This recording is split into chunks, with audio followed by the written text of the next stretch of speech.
Sveiki remontininkai, parodysiu jums būdą, kaip iš priekinio mortiko, kuris stato mortiks iš vidaus, išgrandyt visas rūdis.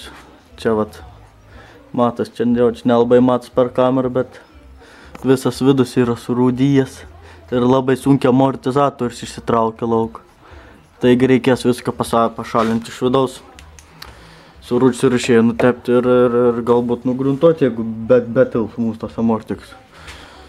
Naudosiu štai tokį nusipirkau štai tokių šepečių komplektą. Ir tokį ilgas rėgį, špilką, kaip čia jis vadinas, Krinsona žino. Ir taip pasidariau, čia buvo viduj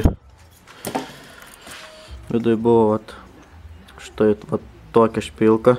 Įvarė, tai įvarė išpjovau lauk, kad įlystų mums šitas 8 mm.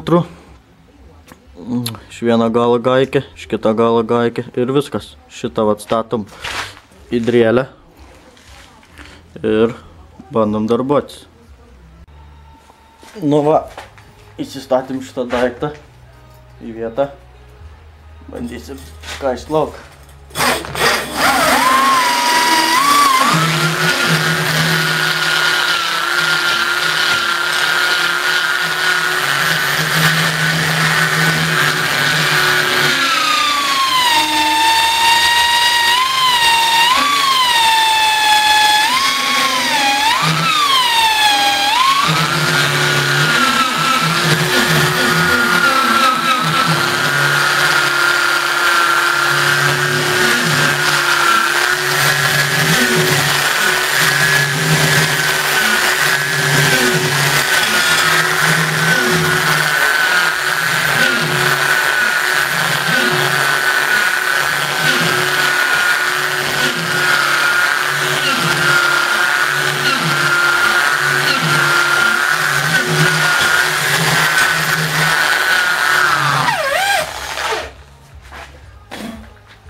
Nu iškaišėm.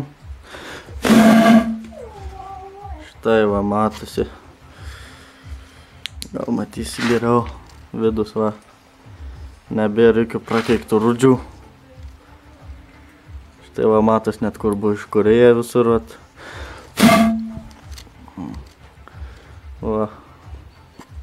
Dabar reikės kažkaip su surišėju vidų lygiai ištepti. Aš tai galvoju, reikės pasidaryti teptuką. Panašu į šitą. Taip pat irgi kažkaip jau teptuką reikės perdaryti, kad būtų šepetėlė irgi šuona, bet aišku, tada ne su drėlį tepsiu, o su rankom. Nes su paprastu teptuku tikrai, kad neištepsim. Tai tiek norėjau parodyti, kaip būtų įmanoma tai padaryti.